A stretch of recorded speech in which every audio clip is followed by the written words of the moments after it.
नमस्कार साथियों।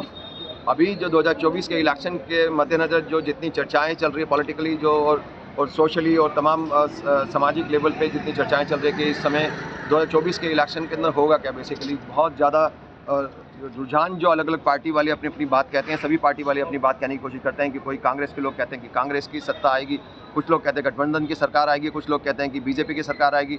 अब इसमें तमाम लोगों के अपने अपने पॉइंट ऑफ व्यू है। हम बात करने की कोशिश करेंगे जनता से कि जनता क्या सोचती है, जनता क्या समझती है कि क्या कौन बन सकता है, कौन सत्ता में आ सकता है और कौन प्राइम मिनिस्टर बन सकता है अब आने वाले इलेक्शन के अंदर। मल्लिकार्जुन खड़गे जी जो गठबंधन के चेयरमैन भी हैं और कांग्रेस के अध्यक्ष भी हैं, वो बन सकते हैं प्रधानमंत्री, या राहुल गांधी जी जो बड़े नेता हैं कांग्रेस के वो बन सकते हैं, या फिर प्रधानमंत्री नरेंद्र मोदी जो कि वो क्लेम करते हैं कि वो बनने के पूरे चांस हैं। उनके नेता तो सभी यही बोलते हैं कि वही जीतेंगे, लेकिन वो बौखलाए पड़े हैं बहुत ज़्यादा।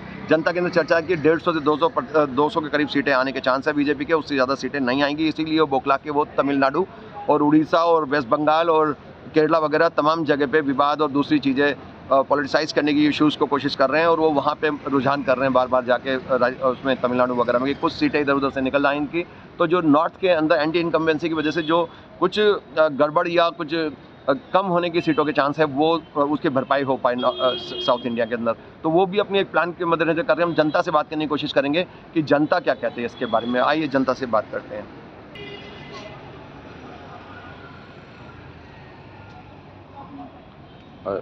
सर नमस्कार।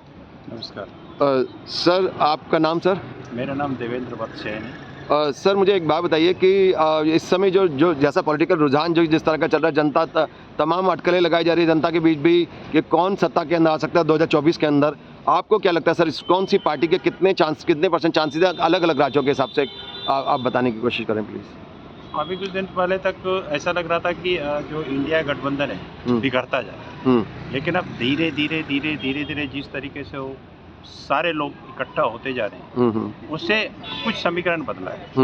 अभी समीकरण 50-50 पे आया हुआ है, लेकिन फिर भी मेरे पास 5 स्टेट का जो कैलकुलेशन है उससे लगता है कि बीजेपी कहीं न कहीं बहुत पूरे दबाव में है और बिहार में जो महारैला हुआ है उससे मुझे और लगता है कि बीजेपी की स्थिति थोड़ी कमज़ोर हुई है और आने वाला समय अभी समय काफ़ी है। मुझे लगता है कि इलेक्शन का सही निर्णय कौन जीतेगा कौन हारेगा चुनाव से 24 घंटा पहले माहौल बनता है, तब पता चलता है कि कौन जीतेगा कौन हारेगा। आगे देखते हैं और क्या होता है। तो सर नीतीश कुमार जी के गठबंधन छोड़ने से भी आपको लगता है कि गठबंधन मजबूत हुआ है? बिहार के अंदर तो कमज़ोर हो गया उनकी वजह से, आपको लगता नहीं? नीतीश कुमार अपना क्रेडिबिलिटी ख़त्म कर चुके हैं। जी, नीतीश कुमार अपना क्रेडिबिलिटी ख़त्म कर चुके हैं और जिस तरीके से रैली में जो महारैली हुई उसमें जो पब्लिक ओपिनियन जो लोगों का था उससे तो ऐसा लग रहा है कि नीतीश कुमार का जेडीयू वहाँ पे पूरी तरीके से समाप्त हो गया। ओके तो अभी तेजस्वी यादव की जो रैली निकली है उसमें भी बड़ा रुझान था उनकी तरफ, काफ़ी लोग आकर्षित थे, बहुत अच्छा रिस्पांस मिल रहा था उनको। उससे घबरा के नीतीश कुमार जी ने दोबारा से फीलर्स भेजे हैं उन्हीं की, लालू जी के तरफ भी बताया जा रहा है कि अभी कि दोबारा लालू जी की तरफ भी रुझान करने की उसमें कोशिश में नीतीश कुमार जी कि भैया हम आपसे अलग थोड़ी हैं, हम तो साथ ही हैं। मतलब वो दोनों तरफ से गेम खेल के चलना चाहते हैं कि कभी इधर से होता है या तो उधर चले गए। अगर और बीजेपी के साथ रह के उनकी पर्सनल जो पार्टी की जो सीटें हैं उनमें कमी आ सकती है, या तो वो उसको बढ़ाना चाहेंगे कि एक बेटर डील कर सकें किसी भी पार्टी से इलेक्शन के बाद। तो वो इस चक्कर में लालू जी के साथ रह के अगर वो लड़ते हैं इलेक्शन तो शायद सीटों के उनके पर्सनल जो उनकी पार्टी की जो सीटें हैं वो ज़्यादा बढ़ सकती हैं। आपको लगता है ऐसा कहीं? देखिए अभी सबसे पहले जो एनडीए गठबंधन है वहाँ भी टूट की संभावना है, चिराग पासवान और पारस पासवान। हमें वही कहने जा रहा था अगला कि ये लोग सब तमाम लोग जुड़ेंगे अभी गठबंधन से और भी वो भी अलग अलग होने की संभावना है। और तेजस्वी यादव जी राहुल गांधी को सपोर्ट किया था उन्होंने। मैं ये कह रहा था कि भारतीय जनता पार्टी ने जिस तरीके से बहुत सारे स्टेट में 195 सीट्स पे जो एमपीज कैंडिडेट्स को उतारे, बिहार में उन्होंने नहीं उतारा। ये हल्ला करते हैं कि कांग्रेस ने नहीं उतारा है या इंडिया गठबंधन ने अपना सीट शेयरिंग नहीं किया, बहुत तरह की बातें इंडिया गठबंधन के बारे में, लेकिन अपने बारे में चर्चा ये नहीं करते। महाराष्ट्र का पेंच फंसा हुआ है, बिहार का पेंच फंसा हुआ है, ये बहुत सारी चीज़ें हैं जिसको एक समझना पड़ेगा, और ये कैलकुलेशन तुरंत निकाल के बताना कि कौन जीत रहा है कौन हार रहा है अभी पॉसिबिलिटी नहीं है। तो अभी वर्तमान में क्या स्थिति है? बट मुझे लगता है हाँ। अभी तक का जो सिचुएशन है, जिस तरीके से भारतीय जनता पार्टी जिन लोगों ने टिकट दिया उसको जो वापस किया जा रहा है, इससे ये लग रहा है कि कहीं ना कहीं भारतीय जनता पार्टी अभी दबाव में है, और देखते हैं वो कब तक किससे निकलता है। कि दबाव को आप घबराहट भी कह सकते हैं? दबाव में है और घबराहट है, हार की स्थिति में। हाँ, मैं वही कह रहा हूँ कि क्या उनको लग रहा है कि हार जाएंगे तो वो साउथ में भाग रहे हैं, बार बार तमिलनाडु की तरफ भाग रहे हैं। वेस्ट बंगाल का 42 सीट, झारखंड का 14 सीट, बिहार का 40 सीट और यूपी का 80 सीट। मैं इन 4 स्टेटों का कैलकुलेशन आपको बताता हूँ। इन 4 स्टेट में पहला मैं बंगाल से शुरू करता हूँ, 42 सीट्स जी। इसमें बीजेपी को 7 से 8 सीट आ रहा है, माइनस कितना वो आप कैलकुलेट करना। मैं कितनी सीटें आ रही है बता रहा हूँ। जी जी जी। 7 से 8 सीटें। झारखंड में 14 सीटें हैं, 7 सीट 7 से 8 7 15 जी। बिहार में 15 से 20 सीटें बीजेपी को कम आएगी। ये एनडीए गठबंधन की चर्चा है, 15 से 20 सीटें कम आएगी इस बार, बिल्कुल। अच्छा, 50-20। और यूपी में 50 के नीचे रहेगा एनडीए गठबंधन। ओके, तो ये कितनी सीटें कम हो गई? मैं ये नहीं कहता हूँ कि मैं जो बोल रहा हूँ वही सच होगा। महाराष्ट्र में बट इसमें कुछ न कुछ ऐसी संभावना है। मैंने वो प्रेडिक्शन लिया है जहाँ पे बीजेपी को आया था, जहाँ पे कांग्रेस को आया था, जहाँ पे इस तरीके से ये पूरा मैंने करके रखा है। मध्य प्रदेश का कभी मैं किसी मध्य प्रदेश का क्या है सीन? मध्य प्रदेश का क्या कहते हो आप? मध्य प्रदेश के बारे में क्या कहते हो? मध्य प्रदेश के बारे में, मध्य प्रदेश में अभी कुछ कहना मुश्किल है, ठीक है। सरकार तो उन्हीं की है। मध्य प्रदेश में भी कुछ ना कुछ सीट कमेगा, कांग्रेस बीजेपी कम हो जाएगा। अच्छा, महाराष्ट्र के बारे में क्या कहेंगे? महाराष्ट्र में तो जो नतीजा आ रहा है, जितना बड़ा गेम हो रहा है वहाँ पे, और बीजेपी वहाँ के बीएमसी में चुनाव नहीं करवा पाई है हार के डर से। वो हार का डर यहाँ भी दिखे। तो लेकिन बीएमसी के चुनाव से यहाँ पे एक मिनट आप लोकसभा के चुनाव को तो नहीं, यहाँ पे शिंदे को चाहिए सीट, अजीत पवार को चाहिए सीट, कहाँ से लेके आएंगे? लोकसभा की सीट चाहिए। हाँ, उनको भी चीजें अभी तो नेता बने हुए हैं, वो 17 मुख्यमंत्री बने हुए हैं। 15 सीट ऐसा 10-10 सीटों को डिमांड किया। कहाँ से देगा बीजेपी? कहाँ से देगा? अरे तो जीतने की स्थिति होगी तो दे देंगे, क्या है? उनको लगेगा जीत जाएगी पार्टी तो क्या दिक्कत है? मुझे नहीं लगता कि वहाँ कांग्रेस इंडिया गठबंधन को ऐसे। तो पूरे देश के एंगल से अगर आप देखा जाए तो आपको लगता है कि कितनी सीटें आएंगी बीजेपी को इस बार एनडीए के पास? साउथ तो 100% इंडिया गठबंधन को ऐसे। हाँ, साउथ इंडिया में इंडिया गठबंधन। लेकिन वो तमिलनाडु में बहुत कोशिश कर रहे हैं मोदी जी, लगातार वो सिंबल लगा दिया पार्लियामेंट में, और कोशिश हर कोई करता है। हाँ, कांग्रेस भी कर रही है, बीजेपी भी कर रही है। तो लगता नहीं कि वहाँ पे और एनडीए दोनों कर रहा है। अब जिसको किसको कहाँ एज मिलता है ये वक्त बताएगा। तो अभी आप क्या कहते हैं? वक्त तो बताएगा, आप क्या बताते हैं? अभी देखिए, अभी इसके बारे में कैलकुलेशन करके निकालना कि कौन जीत रहा है, कौन। तमिलनाडु के बारे में फीलिंग क्या है, लोगों की फीलिंग क्या है? इंडिया गठबंधन को एज मिल रहा है, एज मिल रहा है। तो इसकी जो एनडीए की कितनी सीटें आ जाएंगी टोटल, ये बताइए ना आप। मेरे हिसाब से 200 के लगभग आएगा। 150-200 लोग कुछ को में कुछ 200 के लगभग। पिछले कुछ मैंने जो इंटरव्यू लिए थे, जनता ने बोला है कि 150 से 200 के बीच में आएंगे उनकी सीटें। ऐसा भी लग रहा है कि कुछ एक्टिविस्ट और पत्रकार लोग ऐसी चर्चाएं कर रही है, उनका अपना पर्सनल सर्वे ये कर रहा है कि परिस्थिति ऐसी बनती जा रही है कि 1977 में जिस तरीके से इंदिरा गांधी ने किया था,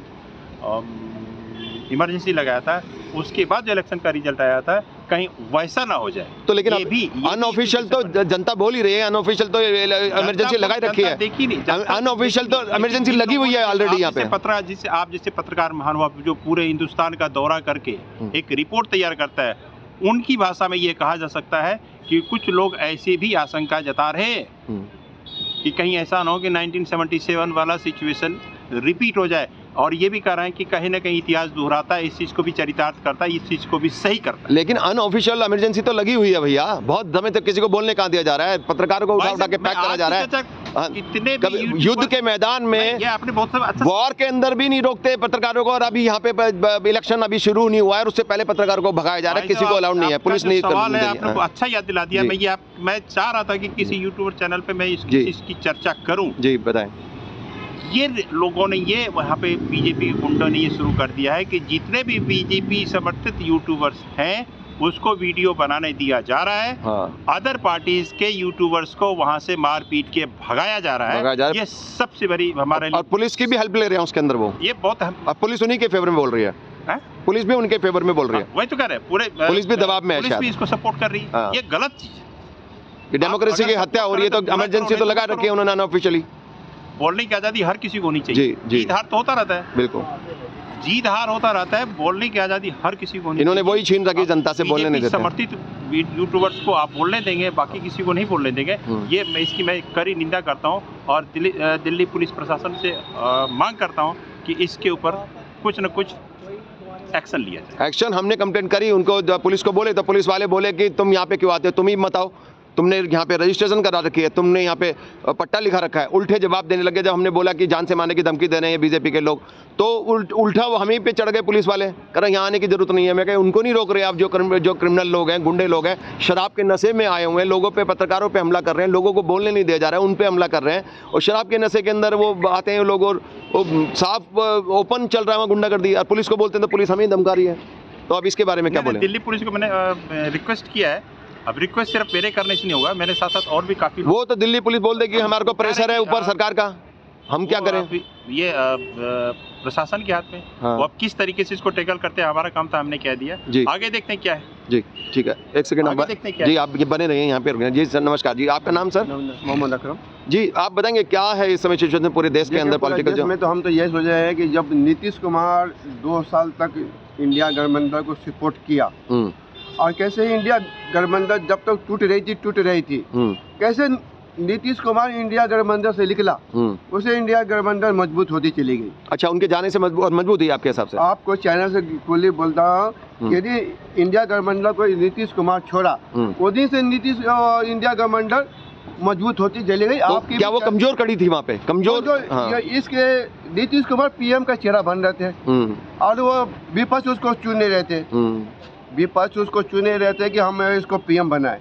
कैसे उसने बीजेपी से लालच में भाग गया, सत्ता के लालच में भाग गया, किसी मजबूरी से हो, सत्ता अरे नेता बनना ना उनको, मुख्यमंत्री बनना ना हो, उसने इंडिया गठबंधन को छोड़ा, और छोड़ने के बाद उसने बीजेपी को जोड़ने के बाद बिहार की जनता उसको अच्छी नजर से नहीं देखते। हम भी बिहार से, हमने और भी बात करी है बिहार के लोगों से, वो उससे नफरत करते हैं, नीतीश कुमार से, कह रहे हैं इस बार भुगतना पड़ेगा उसको। बिहार के अंदर में उसने दारू बंद करी, और बिहार की जनता ने, लेडीज ने वोट उसको दबा के डाल देते थे।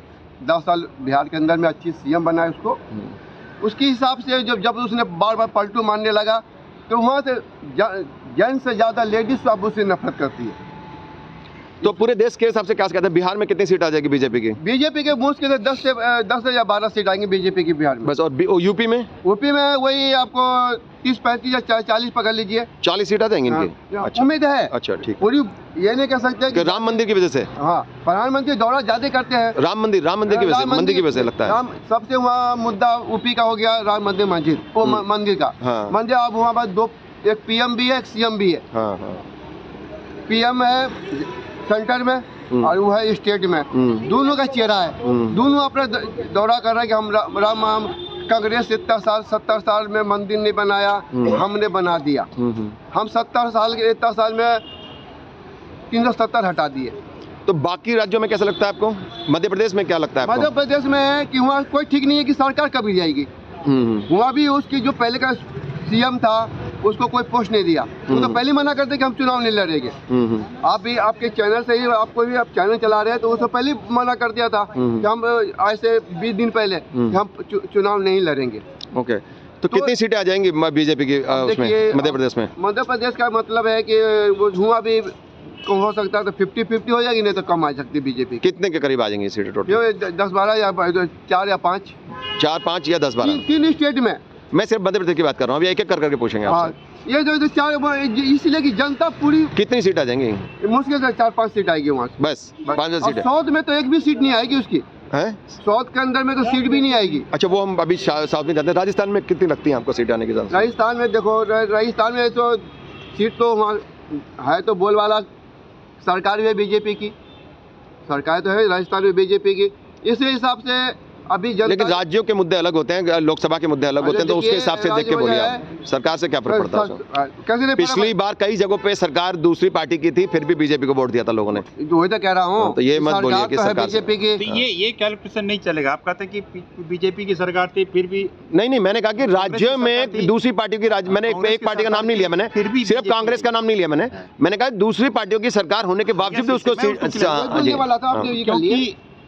ये कोई जरूरी नहीं कि बीजेपी तब जीत के आई थी आज भी जीत। डेफिनेटली उस समय का सिचुएशन 19 और 14 का सिचुएशन और आज के सिचुएशन है जमीन आसमान का फर्क है।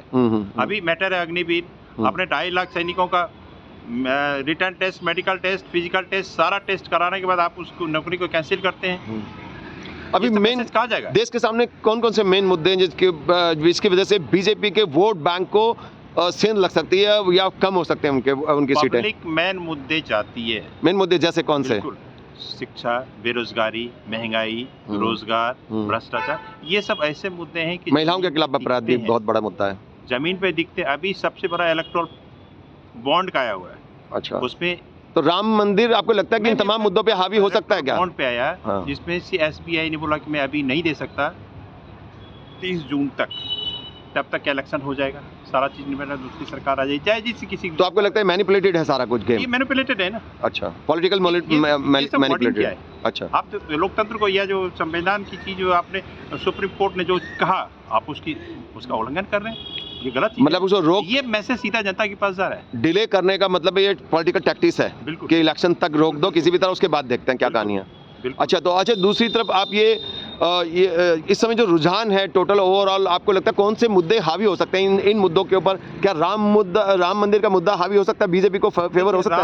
राम में तो हर किसी की आस्था है, तो आपको लगता है हावी हो जाएगा ये मुद्दा सब मुद्दों पे? बाकी मुद्दे छोटे हो जाएंगे, मुद्दा हावी होगा। सबसे बड़ा मुद्दा है बेरोजगारी, बस सबसे बड़ा मुद्दा होगा बेरोजगारी, भ्रष्टाचार। लेकिन हमने तमाम काफी लोगों से मिले, वो कह रहे हैं हम भूखे मर जाएंगे फिर भी वोट देंगे बीजेपी को। उन्होंने राम मंदिर बना दिया, धारा हटा दी 370, चाहे मर जाएंगे लेकिन भूखे मर जाएं, चाहे बेरोजगारी हो, चाहे गरीबी हो, चाहे महंगाई हो, हम वोट उन्हीं को देंगे। ये इस पे क्या कहेंगे आप? इस तरह की जो भावना है जो है, से बातचीत हुई, आप भी पब्लिक बीच में रहते हैं, पब्लिक क्या कह रही है, क्या समझ रही है, ये आप भी समझ रहे हैं। जितना मैं समझता हूँ उस हिसाब से लगता है कि राम मंदिर कोई मुद्दा नहीं रहेगा। हाँ, कुछ परसेंटेज उसका रहेगा, लेकिन ऐसा मुद्दा नहीं कि एक माहौल बना दे, ऐसा भी नहीं। तो 100 करोड़ जो लगभग जो 80% 100 करोड़ के करीब जो हिंदू हैं, उनको फर्क नहीं पड़ेगा इससे कि राम मंदिर बन गया या नहीं बना इतने वर्षों के बाद, 500 साल बाद? हाँ, आज भी हैं। तो क्या वो राम को नहीं मानते हैं? वही तो कह रहे हैं, क्या वो राम को नहीं मानते? तो उनको फर्क नहीं पड़ेगा कि राम मंदिर बन गया? लालू जी ने 2-4 मुद्दे उठाए, क्या अभी तक भगवान या राम जी हमारे भगवान मर्यादा पुरुषोत्तम बिना प्राण के घूम रहे थे? और ये लालू जी के डायलॉग बाजी से तो फर्क नहीं पड़ना ना, जनता तो नहीं डिसाइड करेगी ना, जनता अपने हिसाब से डिसाइड करेगी। सवाल ऐसे हैं जो सीधा हट करता है, अटैक करता है। हम अगर हमारी आस्था राम में है तो प्राण प्रतिष्ठा तो शुरू से है उसमें। अरे ये तमाम चीजें देखो, मूर्तियों की प्राण प्रतिष्ठा तो होती है ना, मंदिरों के अंदर होती है, वो कोई बात नहीं, इशू नहीं है। मैं ये कह रहा हूँ कि बनने से क्या इलेक्शन में इन पे प्रभावित होगा क्या वोटिंग इनको, बीजेपी को? नहीं पड़ेगा, बिल्कुल नहीं पड़ेगा। स्टेट पर मंदिर बनने से कोई चुनाव पे कोई असर नहीं पड़ेगा। अच्छा, तो जो राहुल जी जो भारत जोड़ो न्याय यात्रा कर रहे हैं, उससे क्या कांग्रेस के वोटों में फर्क पड़ेगा या राहुल गांधी के फेवर में कुछ जाएगा क्या इस समय? बस इंसान, अब मोदी जी मंदिर के लिए मेहनत किए, आपने सवाल किया, राहुल जी अपने वोट, क्योंकि वो जनता दोनों में डिवाइड रहती है, तो मैं पूछ रहा हूँ आपसे। कुछ न कुछ माहौल तो बनता जा रहा है। तो आपको लगता है कि माहौल राहुल गांधी के फेवर में बन रहा है या मल्लिकार्जुन खड़गे सर जिनको इन्होंने अध्यक्ष बनाया उनके फेवर में बनना चाहिए?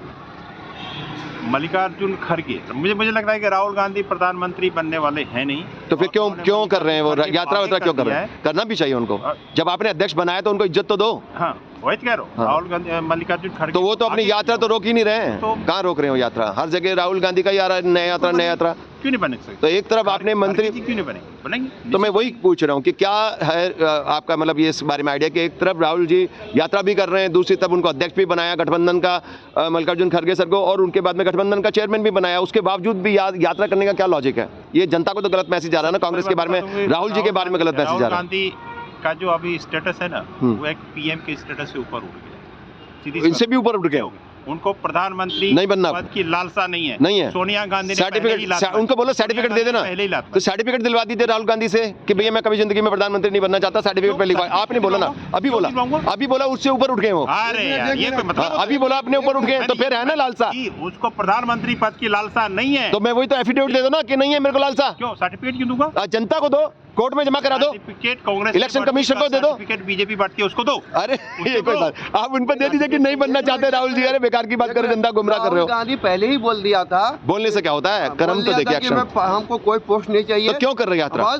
पार्टी से मैं जुड़ा रहूं, पार्टी में अपनी पार्टी का काम करूंगा मैं, और मैं पार्टी में को कोई अरे यात्रा कराई भी थी तो आगे उनको रखते हैं ना खरगे सर को, जिससे कि इमेज सही जाती है। कांग्रेस की इमेज खराब हो रही है राहुल जी की वजह से। राहुल जी की वजह से वोट जाएंगे कांग्रेस के। मेरी बात सुनो, जो जनता बोल रही है राहुल जी एक कांग्रेस पे लाइबिलिटी बन गए हैं। बात सुनो, तो कब बीजेपी जो स्टेट की चुनाव करता था, पीएम सीएम का चेहरा दिखाता है क्या? कौन? बीजेपी चेहरा। अरे बीजेपी को छोड़ दो ना यार, आप अपनी बात को, आप बेहतर हो ना। कांग्रेस बेहतर है कि उससे खराब है बीजेपी से?